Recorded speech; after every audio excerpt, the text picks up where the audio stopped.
This Saturday, October 9th, we'll see Deontay Wilder try to recapture glory for the WBC championship that he lost in February of 2020,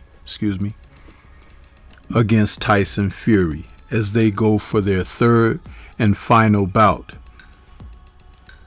Wilder had a chance to reflect upon a number of things that took place since then and now, and he sat down to discuss these things with veteran sports commentator Brian Custer. Let's take a listen in to see and hear some of the things that the Bronze Bomber had to offer through this process. And we'll find out what he has learned since dropping the title and seeking to regain glory.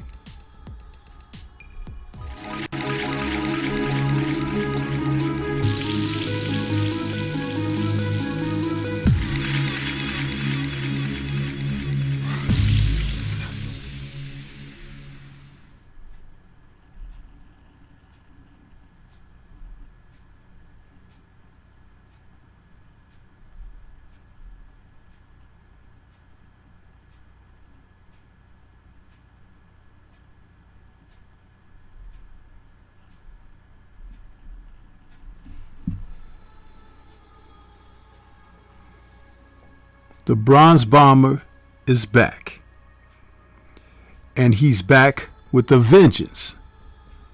He himself has said he wants it all back in blood. But before he can get that, we'll hear what he had to say when he talked to Brian Custer, and I'll comment and point out some key factors that have made him produce the mindset that he currently has going into this fight.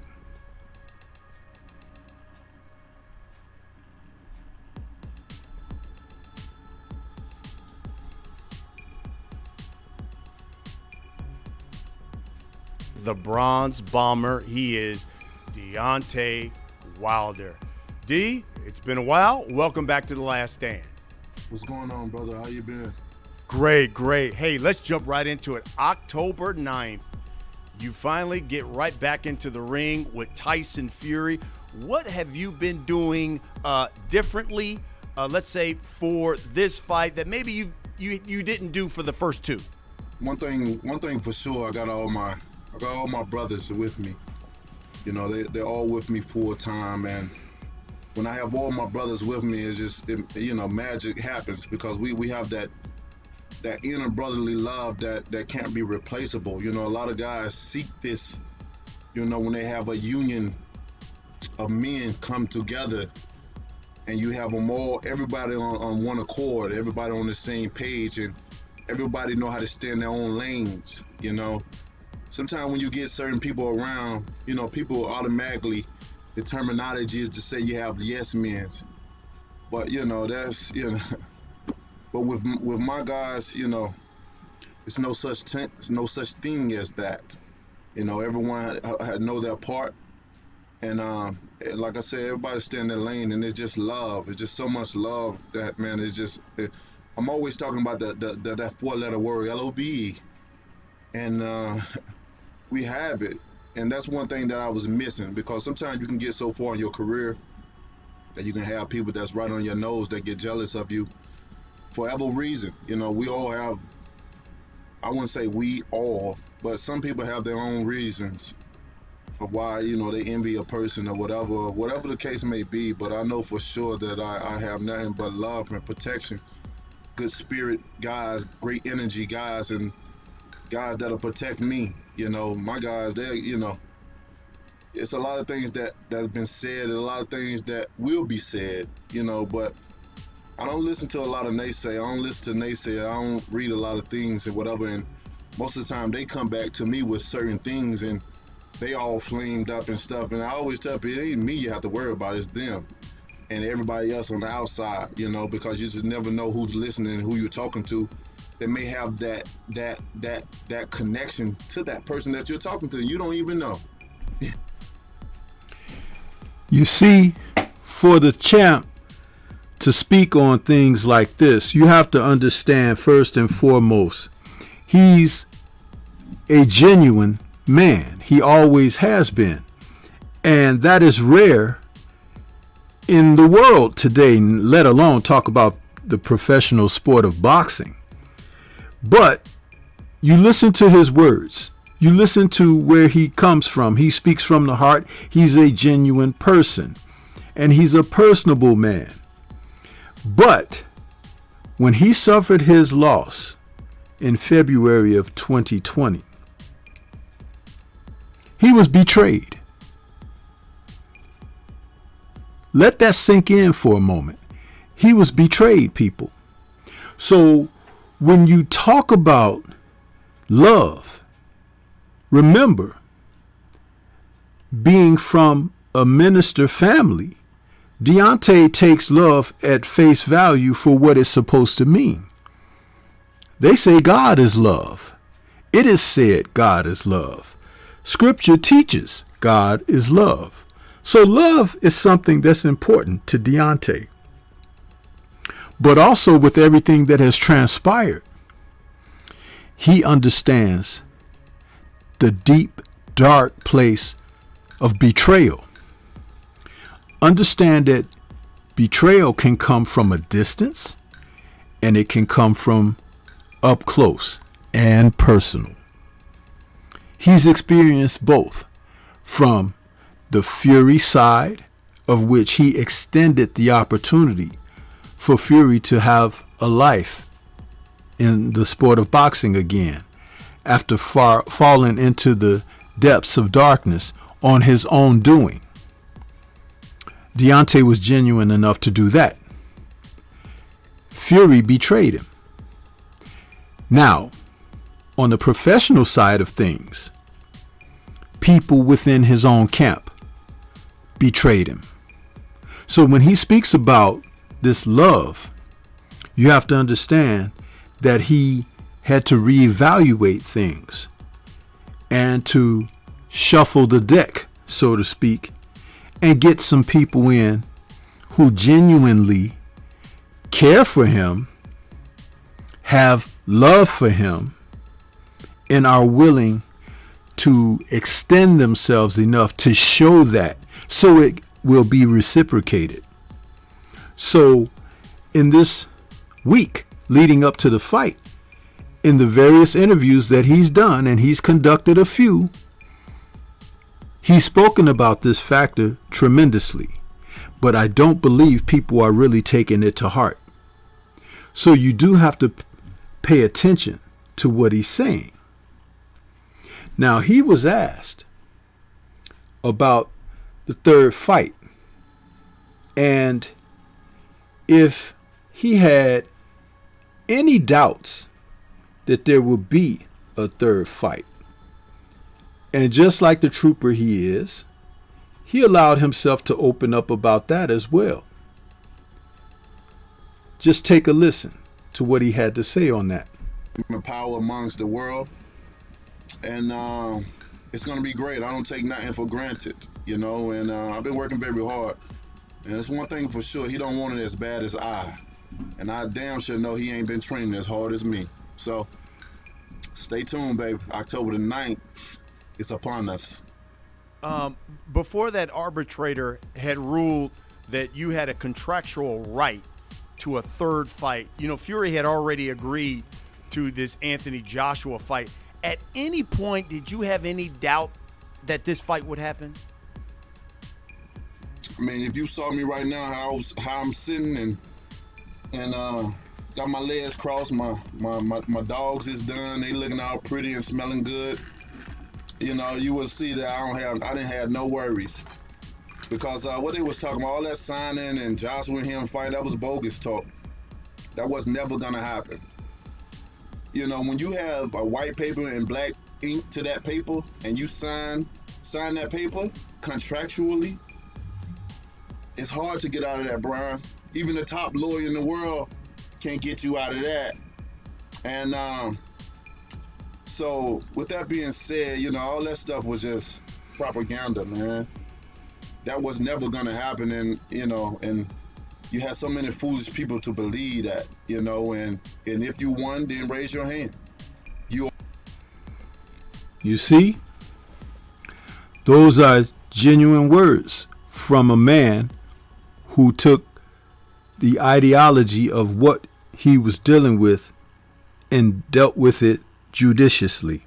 And he got justice.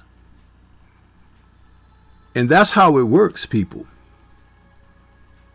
That's how it works. It's very important to understand this and to have Deontay's expressions explained to the masses, because many people just don't understand the man. They don't. And that's okay, because we're living in a society right now where the world has been turned on its end. Unjust seems to be the correct way, and justice seems to be thrown out. People having the ability to be objective in their thought process are allowing themselves to be influenced and led by various things, including the wickedness of man's heart. So when you talk about these things and you refer to the champ, he's one that is reflecting light and enlightenment. As he said in the press conference, he's a nun in all of this.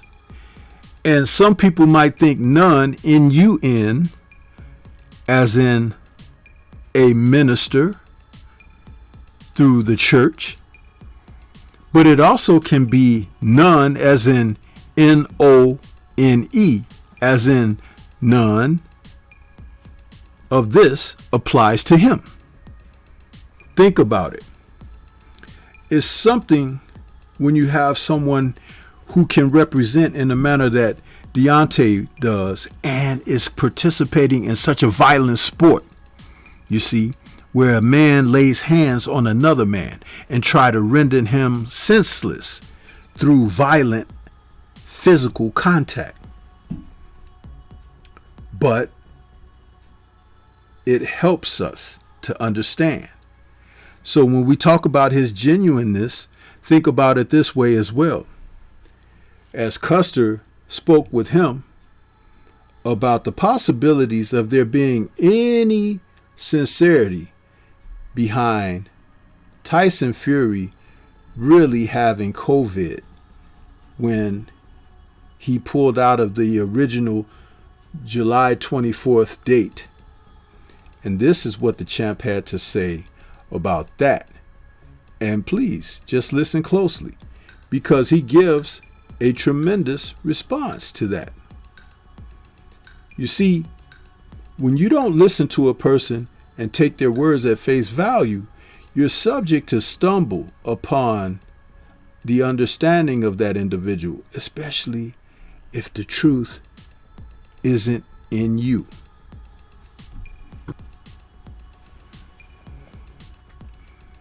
Because he's seen where you was and see how cold you was. So now it's his turn to feel those same, come on, man, to feel those same emotions that you felt. Because now he done had his shirt on and he's warm.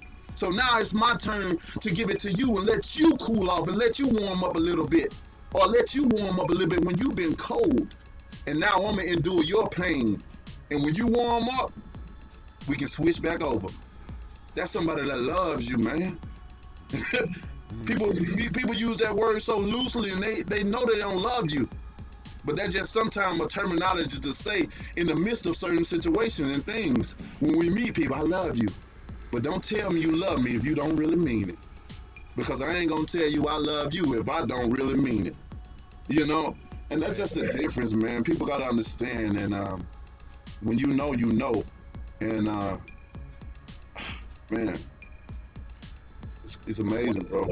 Well, I do know that this fight was supposed to go down July 24th. Got pushed back because Tyson Fury and his team caught COVID.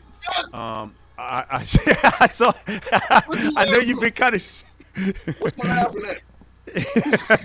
You've been a little skeptical of that. Do you believe Fury when he says him and his team caught COVID? Let me. Do you believe it?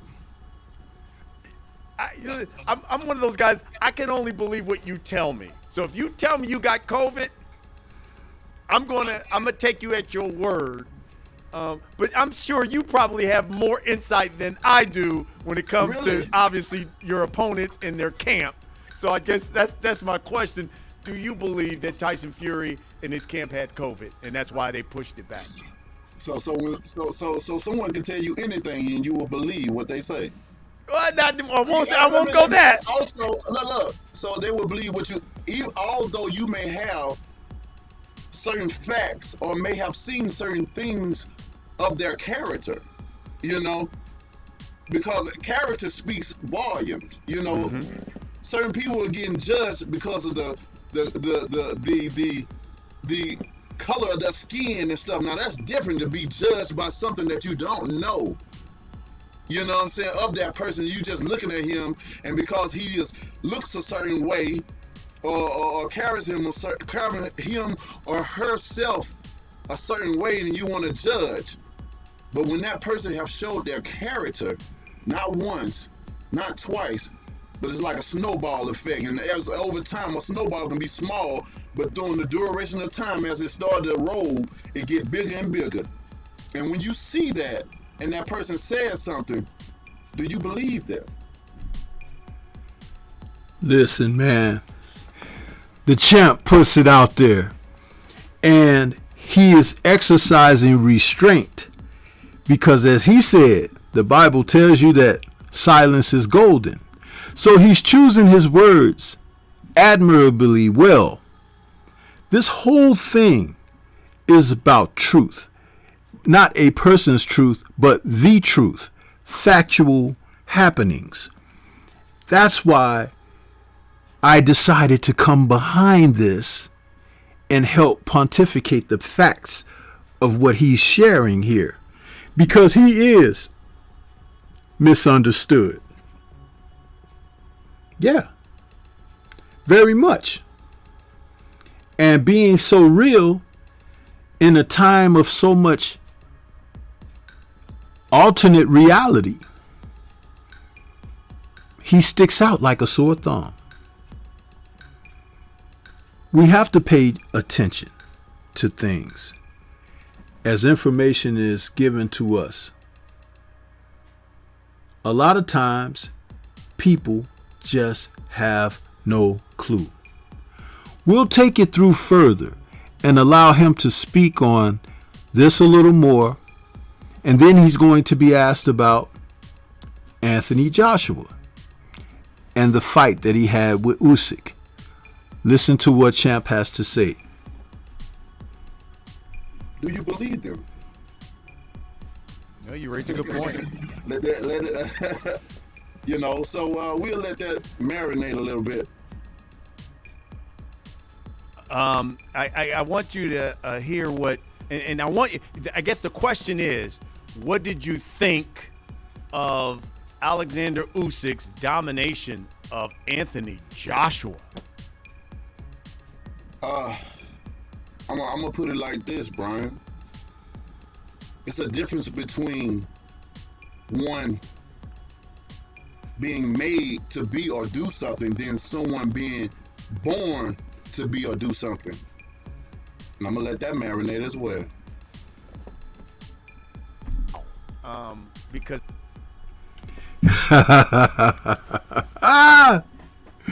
listen, man, this is great stuff. Being born to do something as opposed to just being placed somewhere. The difference between maybe one over another, between maybe him and Anthony Joshua. Because 2 times when Joshua was tested in trial, he failed. But he didn't fail because he's just, the worst of the competitors in the 2 times that he failed. He failed because he was not on solid ground. See, had they decided to just cultivate the talents of AJ, it may have taken him longer to get to the top if he were going to get there. But they tried to take shortcuts and they tried to avoid the wilderness. In the heavyweight division, there's no such thing. Because even if a guy isn't considered top of the class, he could still be considered dangerous. Because in the heavyweight division, all it takes is one shot. You see? So those are the kind of things that you have to consider. Now listen further as the champ begins to speak about that and more.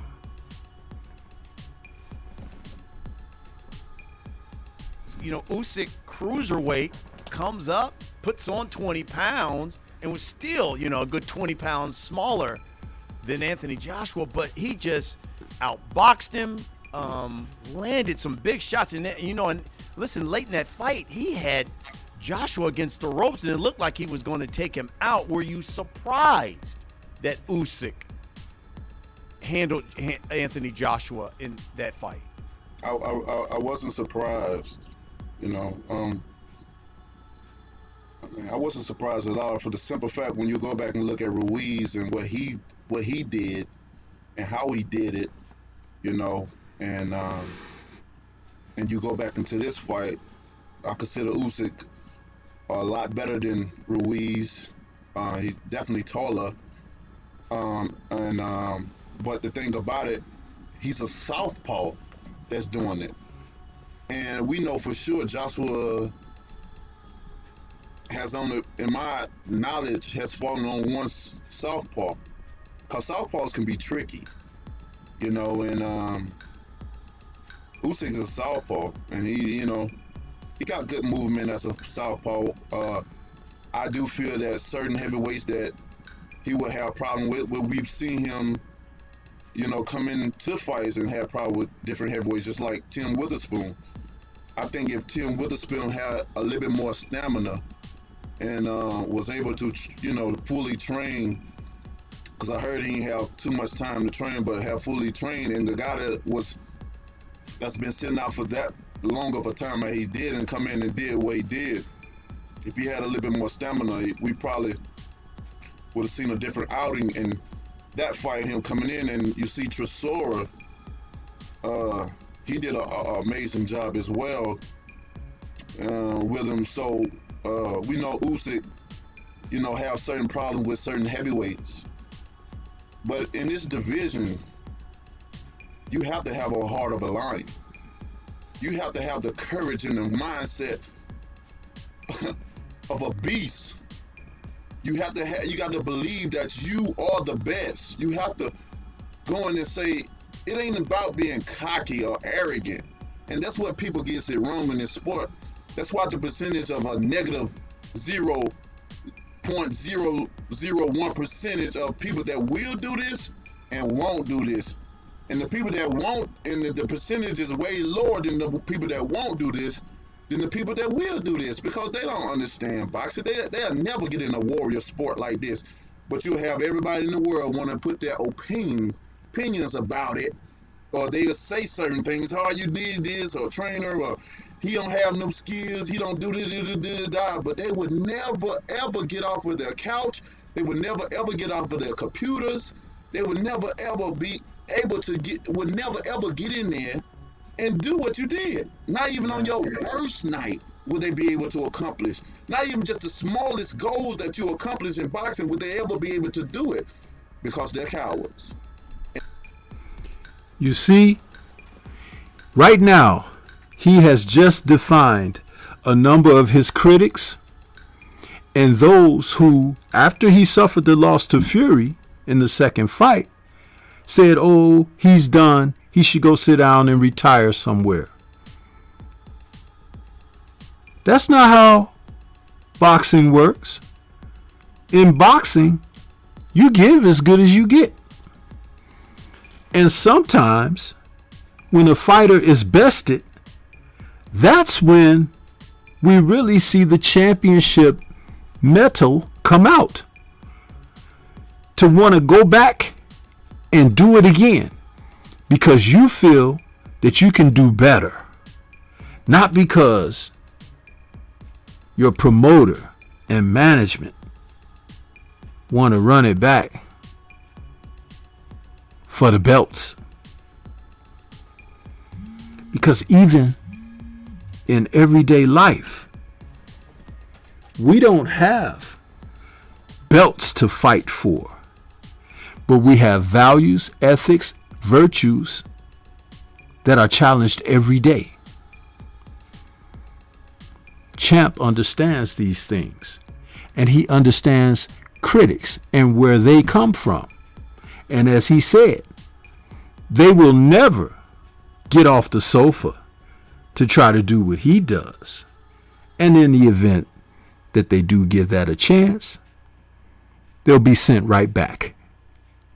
You see? So it is imperative that you understand these things.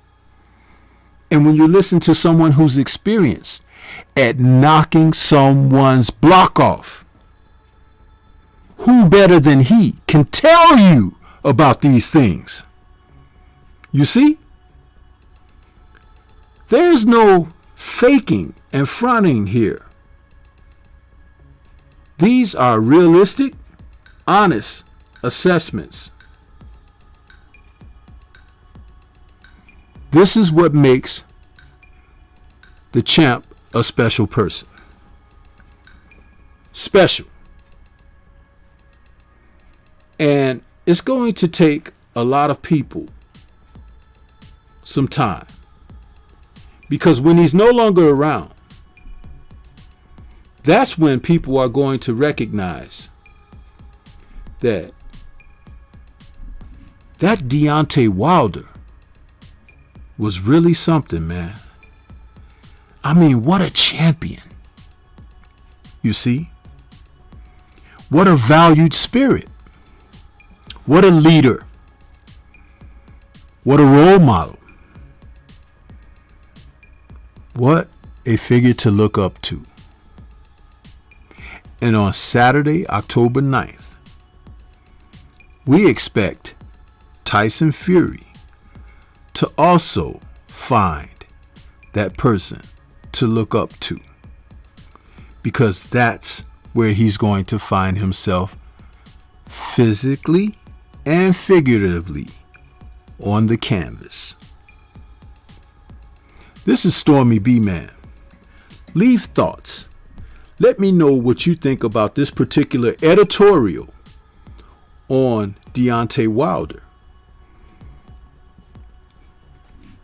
Let me say shout out to the LDBC, the Lions Den boxing community, Liberated Perspective, a third eye view of the world. For more content such as this, please like, comment, subscribe, and share. That's all I have for you at this time as we turn our heads toward the 9th and the champ gets it back in blood. Peace to everyone out there, and please, everyone, remain safe.